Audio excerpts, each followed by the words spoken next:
In the previous video, we saw why we need the null hypothesis. Without it, we can't determine the location of the test statistic distribution and calculate probabilities. Once we specify a null hypothesis and an alternative hypothesis, we can calculate the p-value. This is the probability that we'll find the same test statistic or a more extreme value, assuming that the null hypothesis is true. In this video, we'll see how we determine this probability and how we use it, together with the significance level, to see if we can reject the null hypothesis. Suppose I want to test whether a raw meat diet is healthier for cats than canned food. Cats are randomly assigned to a raw meat diet or a canned food diet. After 2 months, a veterinarian rates each cat's health on a scale from 0 to 10.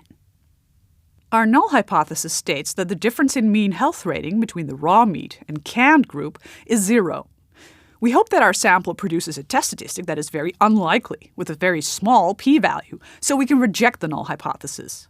This p-value is determined, with statistical software, by calculating the area under the curve associated with the test statistic value and more extreme values. But what's more extreme? Should we take the area to the left or to the right of our test statistic value? We need to decide beforehand by specifying an alternative hypothesis. When we compare two proportions or means, this hypothesis can be unidirectional. For example, if we expect raw meat to lead to better health. If we calculate the test statistic by taking the raw meat mean and subtracting the canned food mean, we expect a positive test statistic value. In this case, we perform a one-sided test and calculate the probability by taking the area under the curve to the right of the observed test statistic value, with more extreme positive values. If we had expected canned food to be healthier, we would expect a negative test statistic value and would calculate the probability by taking the area under the curve to the left of the observed test statistic value. Our alternative hypothesis can also be bidirectional. We expect a difference between the diets, but have no good reason to expect which diet will be healthier. In this case, we expect either a positive or a negative test statistic. We perform a two-sided test and calculate the probability by seeing in what direction the test statistic falls. In this case, positive, taking the area under the curve to the right in a more extreme positive direction, and then doubling this p-value. The test statistic could also have been negative, so we need to take the probability associated with a negative test statistic into account. If the observed test statistic had been negative, we would have taken the area under the curve to the left and doubled this, taking into account the possibility that the test statistic could have been positive.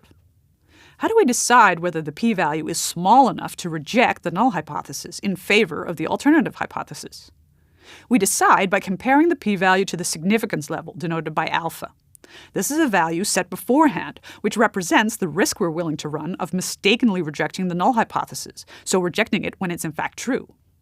The most commonly used significance level value is 0.05, so a 5% chance of mistakenly rejecting the null hypothesis when it's in fact true. The choice for 5% is inherently arbitrary. It might as well have been 4%. We decide if we can reject the null hypothesis by comparing the p-value to the significance level. If the p-value is smaller or equal, we reject the null hypothesis.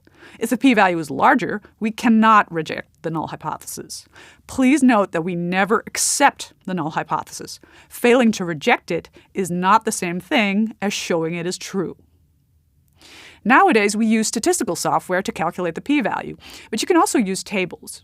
Back when computing power was limited or unavailable, calculating a test statistic value manually was relatively easy, but a p-value was a lot of work, especially for more complicated test statistic distributions, like the t, chi-square, and f distribution. This is why tables were developed that list test statistic values and their associated p-values. For complicated test statistic distributions with one or more degrees of freedom, the p-values for commonly used significance level values are listed with their associated test statistic values. This way, you can look up the test statistic value associated with the significance level that you set beforehand. This is called the critical boundary value. If our observed test statistic is more extreme, in accordance with the alternative hypothesis, the observed test statistic value is said to fall in the critical region. You don't know the exact p-value, but you know that it's smaller than the significance level. If I look at the p-value, I look in the row with the appropriate number of degrees of freedom, and starting at the left column, I check whether my t-value exceeds the listed value. If it does, I know my p-value is smaller than the p-value listed above that column. Once I encounter a value that's larger than my t-value, I know my p-value is larger than the p-value listed above the column, but smaller than the p-value in the previous column. If you're performing a two-sided test, remember to halve the significance level and consider two critical regions, one in the left tail and one in the right tail of the test statistic distribution. One last thing to mention, hypothesis testing always requires that certain assumptions are met. In parametric tests, like the Z, T, and F test, these assumptions concern the shape and parameters of the population distribution. If these assumptions are not met, we can't be certain about the exact shape of the test statistic distribution. This means we might over or underestimate the p-value and draw the wrong conclusion. So make sure you always know and check the assumptions of a statistical test.